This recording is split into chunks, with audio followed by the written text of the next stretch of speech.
Srdačno vas pozdravljam, poštovani gledatelji, u ove dane kada bi obitelj zajedno u slozi, u miru i u zdravlju trebala ponizno i zahvalno i dostojanstveno dočekati najveći kršćanski blagdan Uskrs.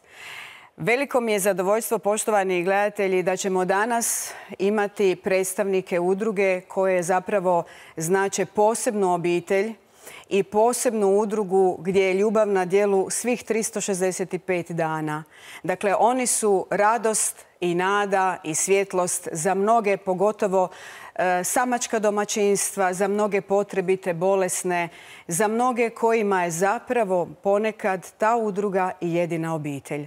Naravno da ste prepoznali, riječ je o udruzi koja je već prepoznata i u Europi, evropski je nagrađena. To je humanitarna udruga Fra Mladen Hrkač.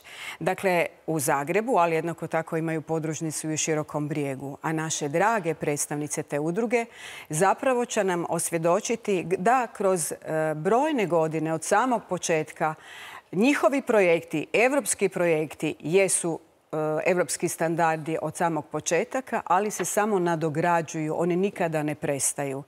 I zato je ovo iznimna udruga i ovo je posebna svečana emisija, uskrsna emisija u kojoj tumačimo dvije ključne riječi.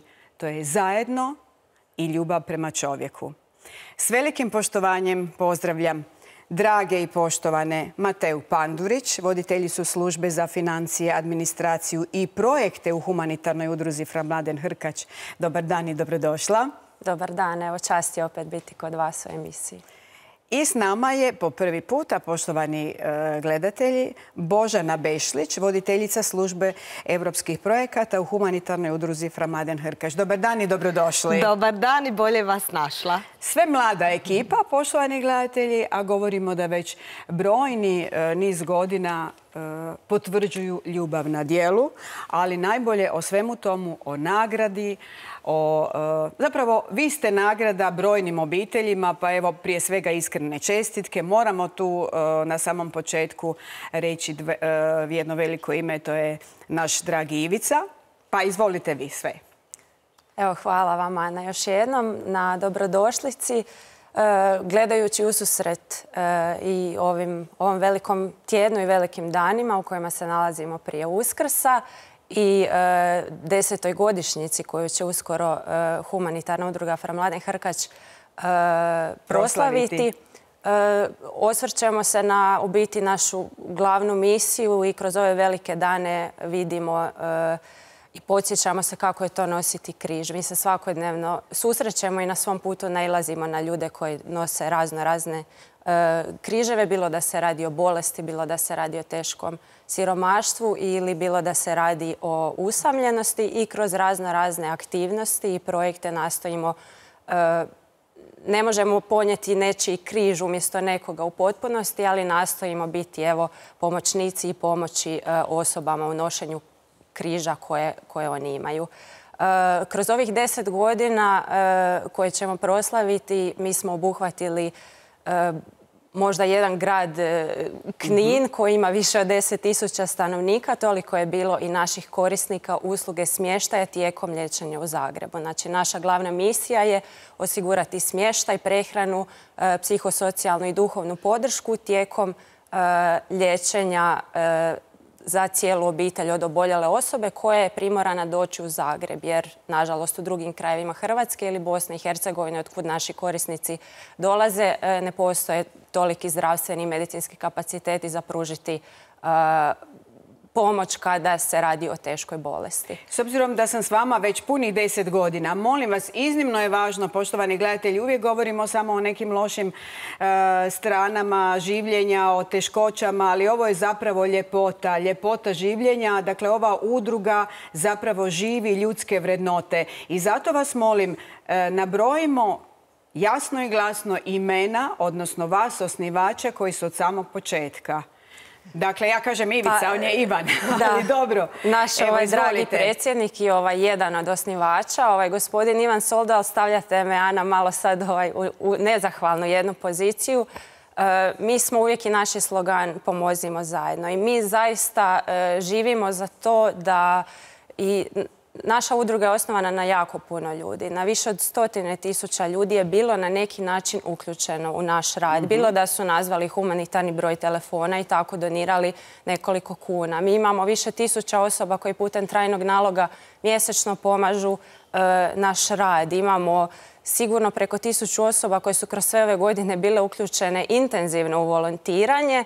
Tako da, evo, ja ne bi nikoga izdvajala da ne nabrajam donatore koji su financijski pomagali. Dobro, donatori su jedno, ali oni ljudi koji su važni, koji čine jezgro i koji su vjerodostojni svih ovih godina, to govorim zato da znate, poštovani gledatelji, da ima jako puno udruga, gotovo 50.000 civilnih udruga, ali voditi jednu udrugu je prije svega imati puno srca, znanja, stručnosti, entuzijazma, volje.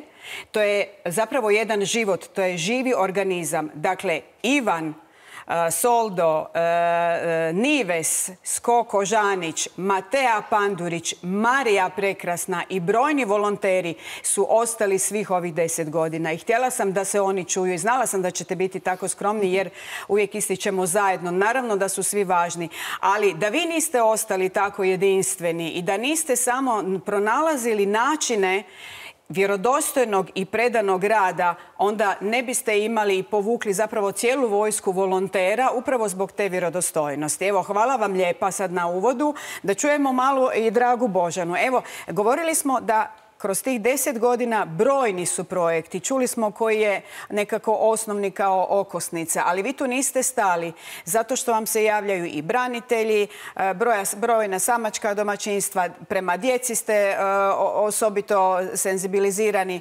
Izvolite, Božana. Pa evo, ja bi na početku rekla da u svakom našem projektu u središtu je čovjek, potrebe čovjeka. Mi kao udruga, organizacija civilnog društva ne prijavljujemo i ne provodimo projekte da bismo se hvalili projektima, nego svi naši projekti proizilaze prvenstveno iz potrebe ljudi koje mi svakodnevno susrećemo, ne u ovo vrijeme kad imamo priliku kandidirati neki projekt na EU natječaj, nego svih ovih 10 godina. I slušamo jednostavno te ljude. Njihove potrebe se također mijenjaju. Od ovih elementarnih za smještajom i možda hranom ili toplom riječi do potreba psihosocijalne podrške, različitih usluga prijevoza, usluga podrške, ajmo reći, i sigurnosti da je netko tu za vas kad ste vi u potrebi. Evo, tako da kroz naše projekte koje provodimo, kažem, čovjek je uvijek u središtu i njegove potrebe. Neki od projekata su usmjereni braniteljskoj populaciji, nešto o tome ćemo i kasnije reći.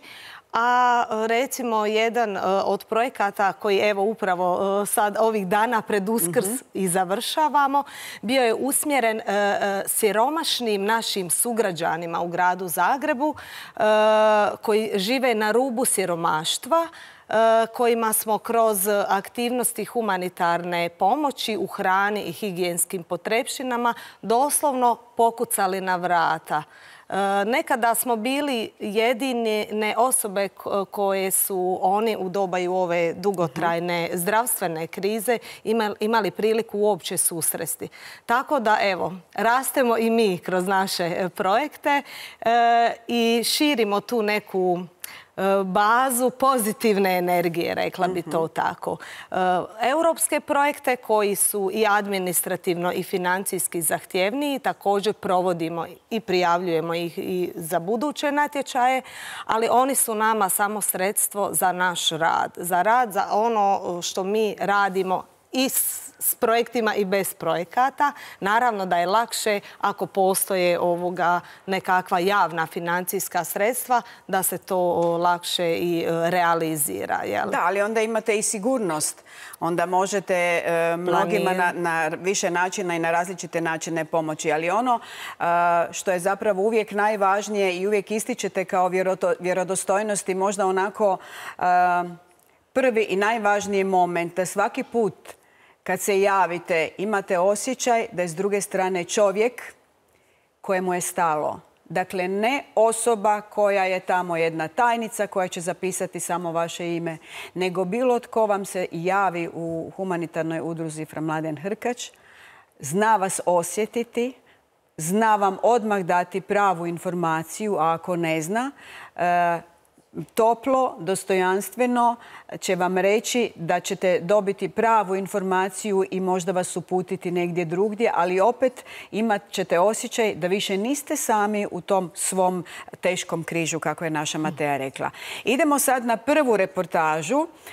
Od srca zahvaljujem kolegi Igoru Ahmetoviću koji nam ju je pripremio.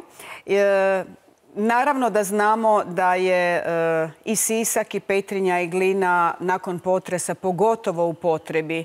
Međutim, evo vidite, humanitarna udruga Fra Mladen Hrkač i tamo je pronašla svoje mjesto jer je sve više i više potrebitih ljudi. Evo, idemo posvjedočiti se još jedanput o ljubavi na djelu.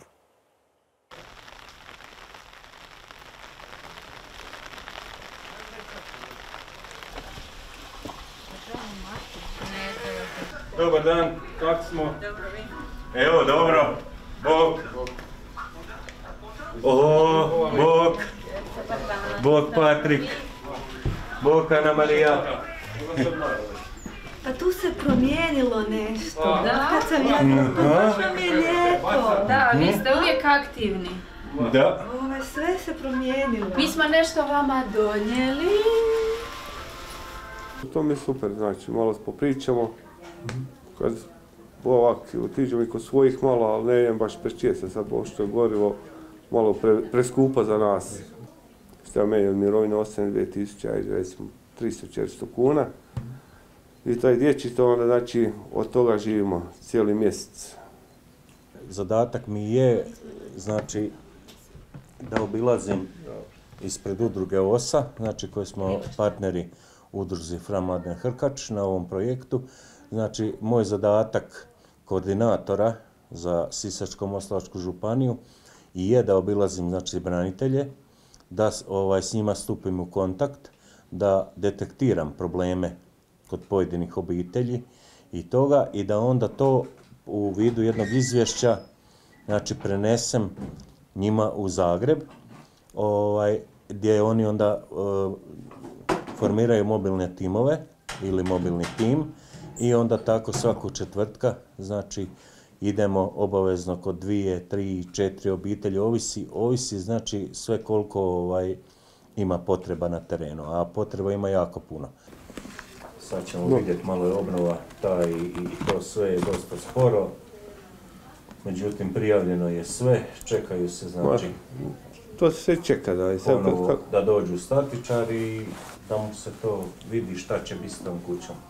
Po meni ovdje ima previše ulaganja u ovoj kući, kad pogledaš. Da, pitanje je isplati. Krovište ne isplati, to se ne isplati. Tu treba temelje, ove 2 sobe, spavačice su podovi propali na mjestima ispod ormara, moram toliko postaviti. Ako ne verite, to se može pogledati. Tu sam daske stavili, daščice stavili, da je ormar donekle već ravno. Znači, od krovišta, gornjeg kata, sve, znači, prozori puše, evo, bio Željko tu sjedio, mada sam deke stavio na prozore, grijem ovdje, ali stalno puše. Nije puhao prije potresa, malo na vrata to puhao, to nije zanemarivo bilo. Ali sad baš dosta. Često puta i sam dolazak, znači ne moramo ništa donijeti, ne moramo ništa napraviti, samo doći čovjeka saslušati, popričati s njim, znači jako puno znači. Kad dolazimo, oni su veseli, već nas poznaju, nekako i očekuju da dođemo, čak i pitaju za pojedine kolege iz mobilnog tima.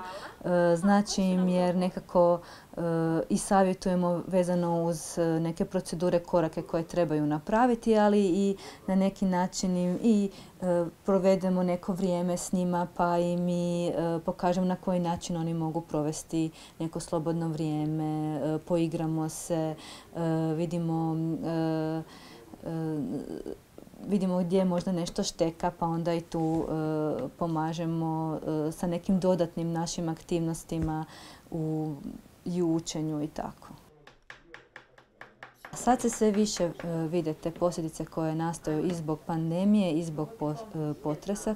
Mislim, već su posljedice bile samim tim događajem što se dogodilo, jer su obitelji izgubili, prvo je to vrlo traumatsko iskustvo, a drugo izgubili su ono što su imali prije. Dolazi do jednog i tugovanja nakon gubitka i straha i povećan je taj nekakvi broj i slučajeva kad je potrebno i tretirati taj strah i neku anksioznost koja se javlja. I zapravo se vidi i to na nekakvom našem psihičkom zdravlju da je potrebna neki dodatni rad i podrška.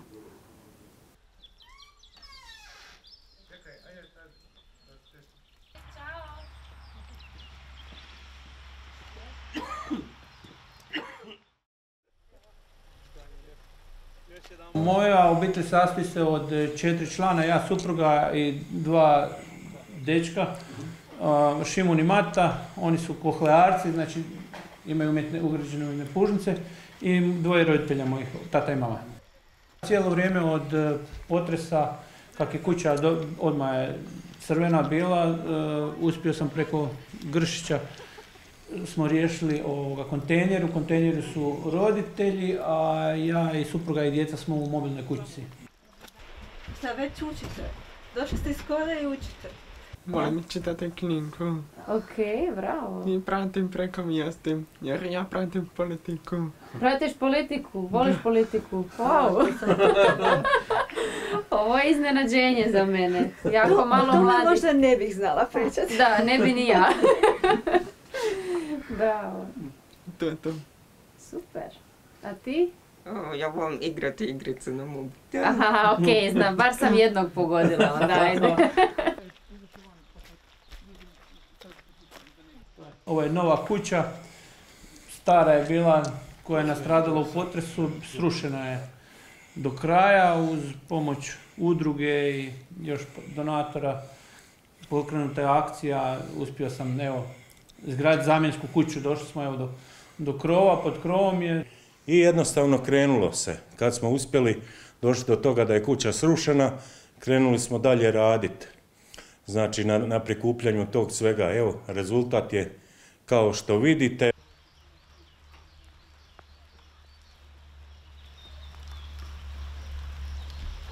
Ja, supruga i klinac smo tu u ovoj mobilnoj kućici.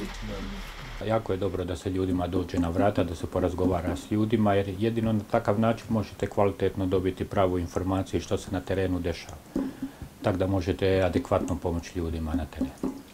Koji su to problemi zapravo s kojima se najviše susreću ljudi? Svako razne prilike. Imali smo potrebe za tim da je trebalo čovjeka voziti, da mu se pomognu obnoviti medicinska dokumentacija, zdravstvena iskaznica, osobna iskaznica, do potreba ljudima za hranom i najviše kontejnera i potreba za krovom. Nek stoji jer nema. Danas je ta cijena, sutra je druga cijena. Da, svaki dan su cijene. Tako da. To je onda ono. Evo nas, poštovani gledatelji. Evo još jedanput podsjećam, govorimo o ljubavi na djelu humanitarne udruge Fra Mladen Hrkač kroz 365 dana u godini. Evo već 10. godinu uskoro će biti i obljetnica. Malo nam prokomentirajte. Svi smo kad smo ovo gledali rekli vidite koliko je njima važno da im netko dođe.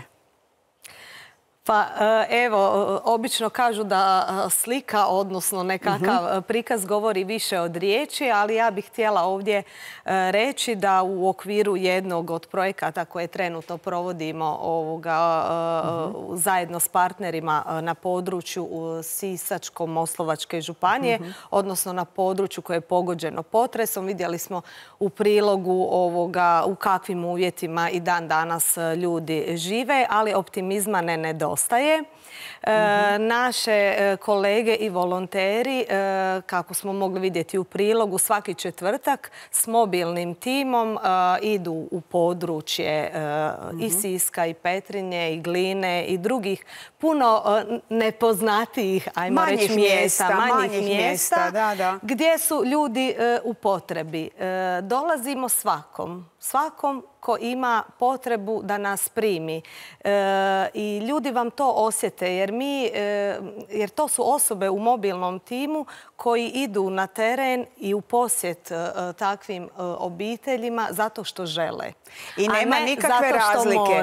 To je važno. Vi gledate, u fokusu vam je potrebiti čovjek. Pritom ne gledate na nikakve njegove osobne razlike. Isključivo čovjek. Isključivo čovjek. Znači, mi kroz razne aktivnosti u udruzi pomažemo čovjeku. Bez obzira na vjeru, nacionalnost, rasu ili neko možda fizičko ili psihičko oštećenje ili neku drugu vrstu. Znači, nikakvi parametri diskriminacije nemaju mjesta u našim aktivnostima. Znači, čovjek, pomozimo zajedno čovjeku. Evo. I to je zapravo poruka, poštovani gledatelji, svima nama. Različitost nas oplemenjuje. Ako nešto dovoljno ne razumijemo, onda se potrudimo dati šansu toj različitosti da se bolje upoznamo u poštovanju i miru i onda zapravo to je temelj ljubavi i nekakvog smislenijeg života. Matea, vi ste ovdje, kad smo gledali ovu reportažu, komentirali oni su osamljeni, to je veliki problem. Pa malo uistinu kroz tih vaših 10 godina uistinu imate pravo svjedočiti o tomu. Vidjeli smo i u ovom prilogu kolike su potrebe. Znači, potrebe su i materijalne, i psihološke, i duhovne prirode. I to ne samo u Sisku i Petrinji, nego evo i u Zagrebu gdje mi djelujemo. Evo, mogu recimo možda s jednom anegdotom pa da bude to možda lakše vizualizirati ljudima. Božana je spomenula veliki projekt podjele materijalne pomoći, paketa hrane i higijenskih potrepština. 11.000 paketa smo podijelili diljem Zagreba brojnim građanima. Puno njih je reklo hvala vam na ovom paketu, ali hvala vam još više što ste došli, što ste porazgovarali sa mnom. Možete li mi, molim vas, ponijeti smeće? Znači, mi imamo ovdje sugrađane koji žive možda u zgradi pored nas, koji su naši susjedi, koji su vezani uz krevet ili su jako teško pokretni i nisu u mogućnosti iznijeti svoje smeće iz kuće. Znači, osim tog materijalnog dijela koji je nužan i koji je potreban, svi moramo jesti i prehraniti se, ta ljudska bliskost, taj razgovor, ta otvorenost prema čovjeku, jer stvarno živimo u jednom dehumaniziranom društvu, povjerenje općenito u čovjeka je na jako niskoj razini i kroz naše aktivnosti mi pokušavamo to promijeniti. Na to sam se isto osvrnula. Ne možemo nekad okrenuti cijeli nečiji život preko noći na bolje, ali mi stvarno osluškujemo potrebe. Svaku potrebu koju čujemo mi raspravimo o njoj, planiramo, prijavljujemo novi projekt, tražimo pomoć od donatora izvana da bi mogli te potrebe ispuniti. Ali kažem, iza toga stoji jedan ovako sustavan i zaista težak i stručan rad kako bi mogli sve te ciljeve postići. Ali evo, niti jedan uspjeh ne ide preko noći, ali mi nastojimo u trenutku dati maksimum koji možemo svakome. Ali kao što sam rekla, poštovani gledatelji, humanitarna udruga Fra Mladen Hrkač je poput obitelji gdje je zastupljena interdisciplinarnost. To je ono što ste rekli. Dakle, vi svi, svatko od vas na svoj način, sa svojom stručnošću pridonosite. Dakle, imamo čovjeka u potrebi da vidimo kako mu pomoći. Ponekad je potrebna psihološka pomoć, ponekad neka konkretna, ponekad ako je, poštovani gledatelji, u pitanju osoba sa intelektualnim teškoćama ili ne znam, osoba je sa nekim tjelesnim oštećenjima ili je u pitanju starost ili ne znam nešto, drugačije su potrebe. Ali tu je zapravo onda jedan tim ljudi, stručan tim, ali prije svega sa velikim srcem, koji onda iznalazi načina kako najbolje pomoći toj osobi ili toj cijeloj obitelji u potrebi. Idemo sad pogledati reportažu iz Zagreba u novim projektima, idemo predstaviti te nove projekte, ali mislim da to puno bolje od mene najavljuje Anđelica Anđela, koja je psihologinja, koja će uskoro i doktorirati. Pa evo, ona je u sklopu te reportaže. Idemo upoznati i drugi dio tima. Još jedan put podsjećam, evropski nagrađene humanitarne udruge Fra Mladen Hrkač. Moje ime je Anđela Jelić, voditeljica sam projekta Pomozimo zajedno, koje humanitarna udruga Fra Mladen Hrkač provodi u suradnji sa udrugom jedinice specijalne policije OSA Sisak i zakladom Fra Mladen Hrkač.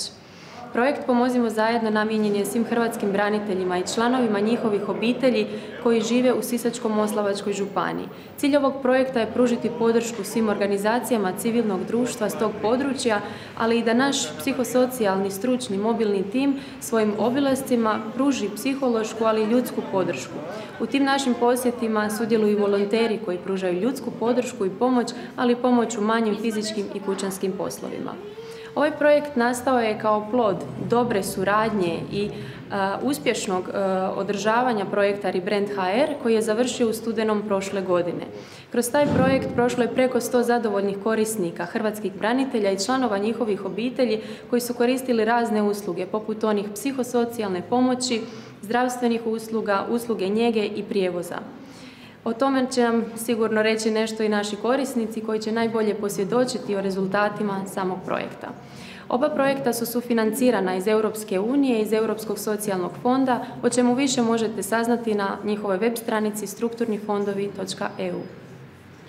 Neizreciva zahvalnost moja prema njima, neizreciva iz razloga što dođete pred zid, pred prelazak, pred tu tranziciju iz vremenske u vječnu dimenziju. I onda zapravo uviđate da ste, barem nekom potrebni, ne kao dekoracija, nego kao čovjek koji je nečim nekoga obvezao. Možda širu zajednicu, možda samo svoju obitelj, možda i rodbinu. Nadam se da nećemo pretjerivati u pretjeranoj skromnosti. Mislim, Veronikin Rubac za većinu je da obrisat krvavo lice, a nama je bila i ne samo krvavo lice, nego i krvava duša. Jer kroz ove koje smo mi traume prošli, i pojedinačno i zajednički, to kad bi sad evocirali, onda bi ispalo da mi euforično pretjerujemo ili da smo patetični, ali 1300 nije bilo patetično. Ljudi, hrvatski branitelji koji je počinilo suicid. Ja sam Dunja Hohnjec, voditeljica sam projekta Za život u zajednici. Inače sam psiholog i evo danas smo ovdje se okupili na radnoj terapiji i izrađujemo origami u sklopu tog projekta. Evo želimo na kreativan način pokazati i koristiti tehnike art terapije, muzike terapije i pokazati kako se bolje suočiti sa stresom, kako se motivirati za provođenje slobodnog vremena. Uz te radne terapije imamo i psihosocijalnu podršku i kroz razgovor sa psihologom ili uz pomoć socijalnog radnika koji informira i pomaže osobama da ostvare prava iz socijalne skrbi i zdravstvenog sustava. Imamo i edukacije za naše sudionike koji su osobe s invaliditetom i osobe starije životne dobi, edukacije o zdravim životnim stilovima, o pravilnoj prehrani, o kinestetiku. I evo na taj način zapravo želimo osobama s invaliditetom i osobama starije životne dobi omogućiti da se aktiviraju u zajednici, da se druže, nekako ih potaknuti da dođu ovdje k nama u udrugu i na taj način im ponuditi izvan institucionalne usluge koje i na taj način mi pridonosimo zapravo procesu deinstitucionalizacije, zapravo što je i taj projekt, to je svrha tog projekta. Projekt Za život u zajednici financira se iz Europske unije, iz Europskog socijalnog fonda, traje 2 godine u partnerstvu sa Gradom Zagrebom, ali ono što je najvažnije je da smo ovdje međusobno zajedno, da se podržavamo, da osobe mogu dobiti potrebitu psihosocijalnu pomoć i da kad izlaze odavde da se osjećaju ispunjeno i da i onda mogu se aktivirati u zajednici u kojoj žive. Ja zajedno sa svojom kćerkom Nikolinom sudjelujem u ovim programima koje je gospođa Dunja već spomenula. Tu smo nekih 11 mjeseci. Izuzetno smo zadovoljni, sretni, veseli. To nam pomaže da pomaže u svim aspektima života. Nikolina je dosta povučena osoba, tako da je ovo jako, jako puno znači. Najviše nas veseli ovaj društveno korisni rad, znači ovo druženje, priča, smijeh, zabavljanje. Ovu udrugu sam pronašao preko jedne moje prijateljice koja je slabo vidna i zaista joj hvala što me upoznala sa Dunjom i uspio sam naći sebe u ovoj udruzi, s obzirom da nisam ni u mirovini, nisam ni zaposlen. Moji veliki, ono kako ja otklanjam stres, to su dvije stvari, a sve se nalaze na ovom tu uređaju kod mene, a to su šah, znači igranje šaha i pjevanje pjesama, odnosno karaoka. Sve je tako daleko i sad mi žao, sve bi opet ponovo. Pomozimo zajedno beskućnicima namijenjen je osobama koje žive u krajnjem siromaštvu. To nisu samo osobe koje su bez krova nad glavom, to su također osobe koje žive u nesigurnim uvjetima ili u uvjetima neadekvatnog stanovanja. Njihova situacija jako se pogoršava kada odu u bolnicu i kada se nađu u jednoj još dodatno teškoj i zahtjevnoj situaciji. Jedna od aktivnosti na ovom projektu je dijeljenje paketa, bolničkih paketa koji se sastoje od ručnika, pidžame, higijenskih potrepština koji pomažu kako osobama koje žive u siromaštvu da se bolje snađu u bolnici, tako i zdravstvenom osoblju. Na ovom projektu također educiramo zdravstveno osoblje. Edukacija se sastoji od upućivanja u kompleksnu problematiku beskućništva, kako komunicirati sa osobama, kako ih informirati, na koji način tu tešku situaciju hospitalizacije iskoristiti kao još jednu mogućnost za pružanja podrške osobama da se ublaži njihovo siromaštvo, da se poboljšaju njihove životne prilike. Jednom kad se osoba nađe u najdubljem siromaštvu, izuzetno je teško izaći iz njega vlastitim snagama. Ta situacija neimaštine neprestano onemogućava osobe da koriste usluge koje postoje u društvu, socijalne usluge, usluge iz zdravstvene skrbi, obrazovanje, da aktivno sudjeluju u zajednici u kojoj žive. Na taj način se te osobe dovode u stanje krajnje društvene isključenosti. A bolje je uvijek kad mi dođu ovakvi ljudi iz neke udruge kao što je ova. I mislim da je lijepo i dobro što postoje takve udruge ili slične koje mogu pomoći ovakvim potrebitima kao što sam ja. Evo samo tu stavite. Može. Evo ga sad ćemo. To je da se ljudi poštuju međusobno, da se vole, znači da njeguju ljubav jedni prema drugima i da budu bolji nego što jesu. Evo, poštovani gledatelji, sad bi još mogli mi puno pričati.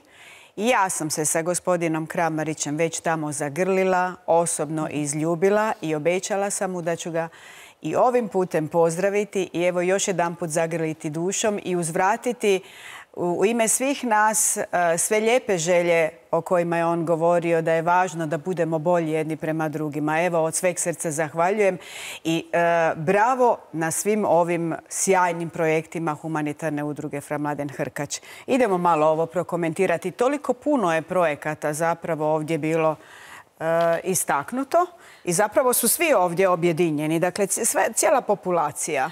Pa da, u principu vrlo jasno se vidi korisnička skupina, ovako tehnički nazvana za nas ljudi u potrebi, osobe u potrebi, znači starije životne dobi, osobe smanjenih mogućnosti u bilo kojem pogledu, osobe na rubu siromaštva i naravno osobe koje dolaze na liječenje u Zagreb, u zagrebačke bolnice. Znači, to su osobe kojima mi usmjeravamo svoj rad, ali i svoje srce, svoje misli, svoju podršku. U samoj udruzi, vidjeli smo i u prilogu, imamo stručne osobe, zaposlenike udruge, psihologe, socijalne radnike, ali i naše kolege, što ja kažem, logistička podrška, pa treba te pakete i prenijeti i donijeti. Mogli smo vidjeti iz priloga da mi smo projekte nastojimo provesti na način da dođemo u dom korisnika i tako obuhvaćamo ovu populaciju osoba koje zaista žive na marginama ovog društva i slabo su pokretne osobe i onda tako donesemo malo radosti u njihov dom.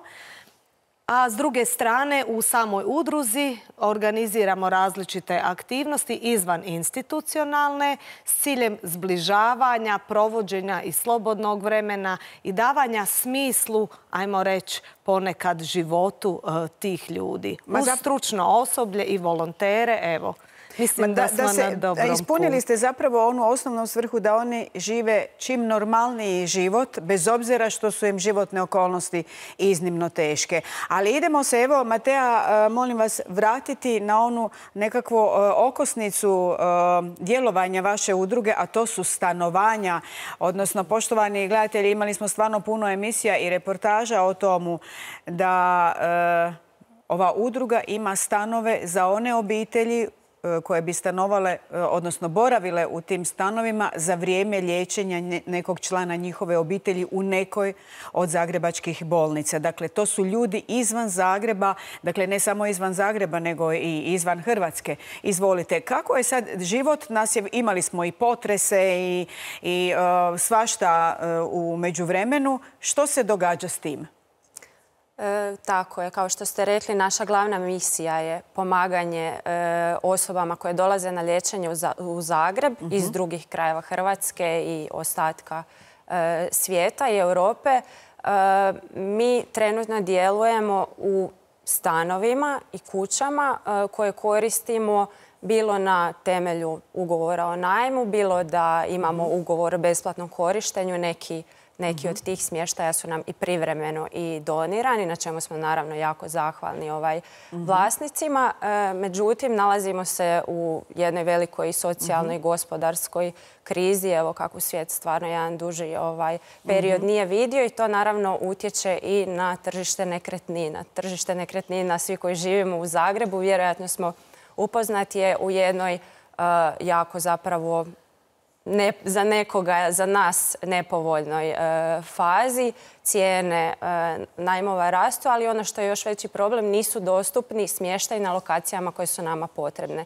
Kod nas su smješteni, znači, bolesnici, članovi njihovih obitelji. Taj smještaj mora nužno biti u blizini zagrebačkih bolnica gdje se oni liječe. Te osobe često uopće nemaju automobil ili ne voze ili ga ne mogu drugim članovima obitelji gdje već prebivaju oduzeti pa ga koristiti u Zagrebu i imamo taj problem. Mi trenutno koristimo 8 stanova i kuća gdje smještamo dnevno po 18 obitelji istovremeno. To je oko 60, nekad i preko 60 osoba o kojima mi skrbimo.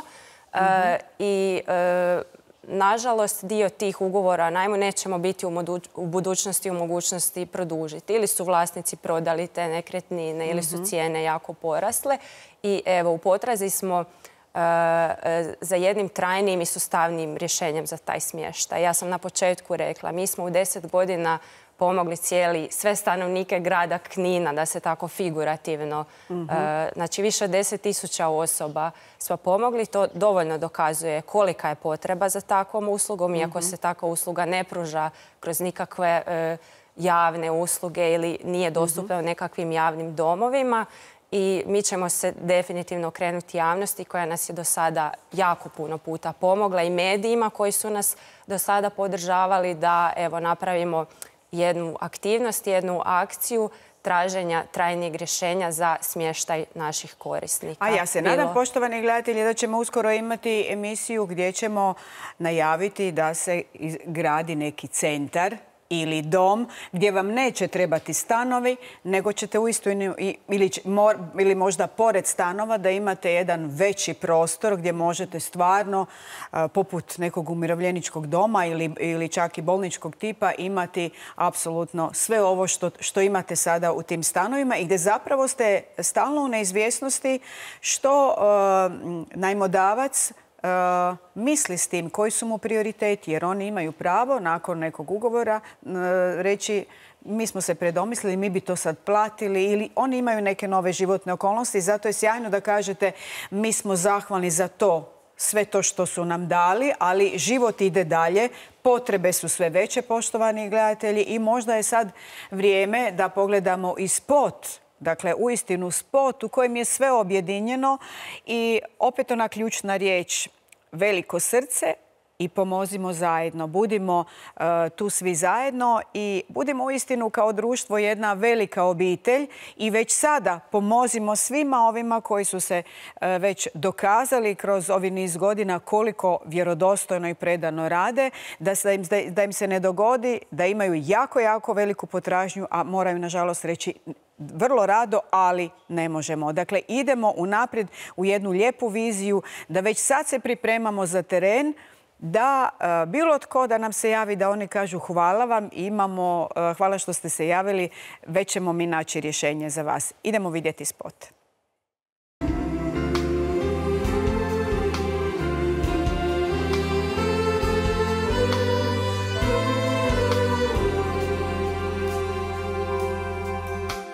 Glas, budi glas što poziva me da u život krenem. Sjaj, budi sjaj u oku što me naprijed potiče. Budi ruka koja diže me, budi snaga što nedostaje. Budi tu, jer trebam te.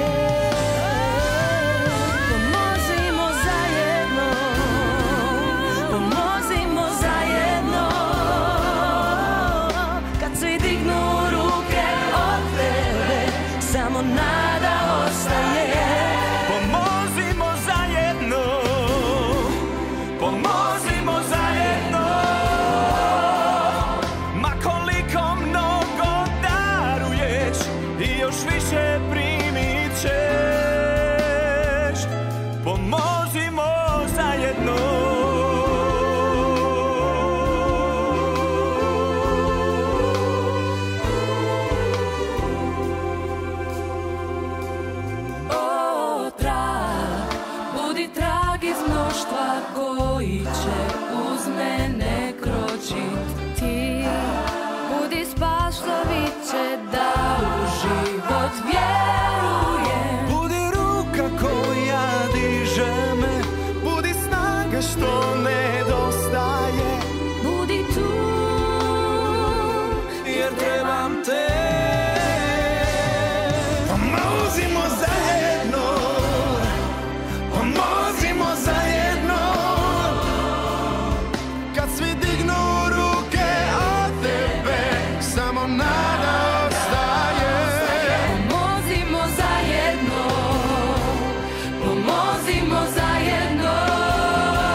Dragi i poštovani gledatelji, evo u susret Uskrsu, gledajući i slušajući ovaj spot, uistinu budimo zahvalni i ponizni za sve što imamo, za dobre ljude koje imamo u svome životu. I pomozimo svakome kome god možemo na bilo koji način onda kad ta pomoć treba, ne onda kad nama bude prigodno. Dakle, pomozimo kao što je naša draga Matea i naša Božana, kao što su svjedočile, dakle možda svom prvom susjedu koji ne može negdje van.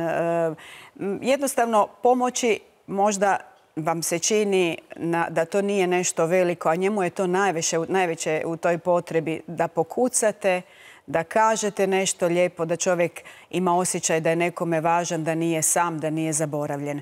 Evo, moram polako privesti emisiju kraju. Ovo je uistinu bila jedna posebna uskrsna priča u ljubavi na djelu. Vidjeli ste ovdje brojeve telefona gdje možete i na koji način možete pomoći, ali da čujemo evo na samom kraju, Matea, za sve one ljude koji možda i ne služe se internetom ili možda postoji još neki način na koji vam se može konkretno pomoći, javiti. Evo, izvolite. Svakako evo pozivamo sve da prate naš rad, sami će prepoznati u kojim aktivnostima se nalaze. Otvoreni smo za volontere i to volontere svih dobnih skupina. Uglavnom se tu mladi javljaju, ali i starije osobe se isto mogu javiti i uključiti. Za one koji žele sustavnije i trajno pomagati imamo trajni nalog preko kojeg mogu odvajati mjesečne simbolične iznose koje će inače utrošiti na kavu, bilo da je to 10 kuna, bilo da je to 20 ili više. Znači svatko da od sebe da onaj dio, jer evo svi ovi naši korisnici, ljudi u potrebi koje smo vidjeli, zaista zaslužuju da se otvorimo prema njima i da im pomažemo, kao što ste i vi rekli. Bilo da ćemo pogledati lijepo svog susjeda i možda prepoznati u njemu neku potrebu, bilo da nam je lakše na ovaj način da se pridružimo udruzi poput naše i da pomažemo kao volonteri ili kao donatori. Najljepša hvala. Molim, evo, 2 rečenice. Izvolite, Božana, čestitka za Uskrs ili nešto, izvolite. Rekla bih, mi smo tu jer nas svi trebate, a svi skupa trebamo jedni druge. Evo, to neka bude uskršnja čestitka svima koji su nas upoznali, a i onima koji će nas tek upoznati u budućnost. Uvijek pozitivno, optimistično i s vjerom i nadom u zaista bolje sutra svih nas. Hvala lijepa. Evo, poštovani gledatelji, slavimo ljubav, slavimo radost, budimo ratnici mira, volimo se, osjećajmo se i ne dozvolimo nikad da nas bilo tko posvađa u tom smislu da se izgubimo. Posebno vas molim, drage obitelji, nemojte zaboraviti na vaše najstarije članove, bez obzira jesu li oni u nekim umirovljeničkim domovima ili su negdje doma. Možda nisu spremni za velika slavlja, ali ne znam kako vam to može biti slavlje, kakav blagdan obitelji Uskrs, ako nisu ovdje oni koji su vam zapravo sve dali koliko god su mogli u emotivnom smislu, ne samo u materijalnom, ponajprije u emotivnom smislu. Dakle, oni su vas stvarali, odgajali, nemojte ih nikada zaboraviti. Evo, svima vama takvima koji ste negdje doma i očekujete nečiji poziv, od sveg srca uskrsni vam blagdani i znajte da ste važni i voljeni i da postoje dobri ljudi na ovome svijetu. Oni su Uskrs. Svako vam dobro, poštovani gledatelji.